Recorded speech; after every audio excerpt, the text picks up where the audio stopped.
Retour sur le plateau de Direct Gestion. Mon invité ce matin pour la rubrique Un gérant, 3 questions, Sébastien Lebert d'Oxfield Partners. Bonjour Sébastien. Bonjour Fabrice. Donc vous êtes gérant chez Oxfield Partners. Première question, parlez-nous de cette société de gestion, on va dire un petit peu moins connue que certaines grosses boutiques. Alors c'est une société de gestion indépendante, c'est entrepreneurial. Elle a été fondée en 2007 par Émeric Chalier.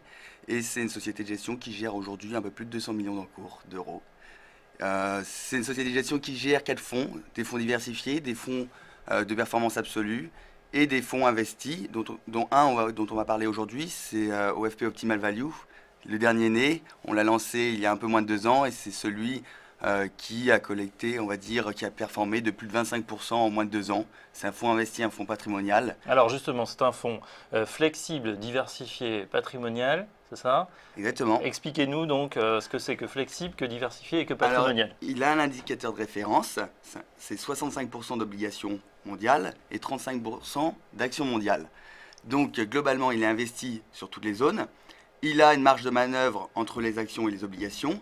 Et il y a aussi un paramètre pour nous qui est très important, c'est le change, ce sont les devises, puisque c'est, on va dire, un outil de diversification aujourd'hui qui est très intéressant pour ce type de portefeuille.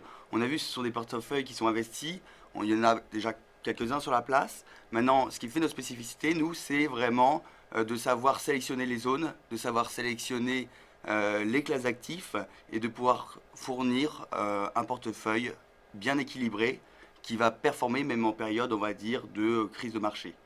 65% d'obligations, donc plutôt défensif, 35% d'actions. Oui. On va se pencher d'abord sur les obligations. On est dans un environnement de taux bas et la gestion taux, en tout cas, est compliquée. Sur quelle classe d'obligations vous allez investir en ce moment? Alors aujourd'hui, on privilégie les obligations américaines et surtout la partie longue de la courbe, c'est-à-dire les maturités longues. On va aller acheter des obligations 15 ans, 20 ans, 30 ans. Pourquoi ? Parce qu'on a des perspectives d'inflation qui restent très basses. Et d'ailleurs, les banques centrales en parlent aujourd'hui. Même la Banque centrale américaine est préoccupée de son niveau d'inflation. Donc ces perspectives d'inflation qui sont ancrées sur des niveaux très bas dans le temps et qui persistent, eh bien, vont être très bénéfiques aux obligations plutôt long terme. En revanche, on va plutôt sous-pondérer les obligations court terme. On aime moins les obligations, on va dire court terme. Ce que j'appelle court terme, ce sont les maturités courtes, c'est-à-dire par exemple les obligations 2 ans. 2 ans parce qu'on a des problématiques aujourd'hui, on va sûrement en parler aujourd'hui, ce sont des problématiques de hausse de taux aux États-Unis. Donc globalement, on va privilégier les obligations sur la partie longue de la courbe de taux d'intérêt et on va plutôt sous-pondérer les obligations de la partie courte.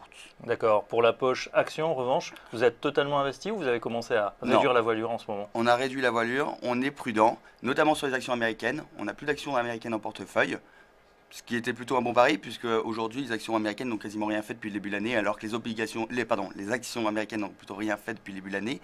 Et les actions européennes, eux, ont performé de plus de 20% depuis le début de l'année.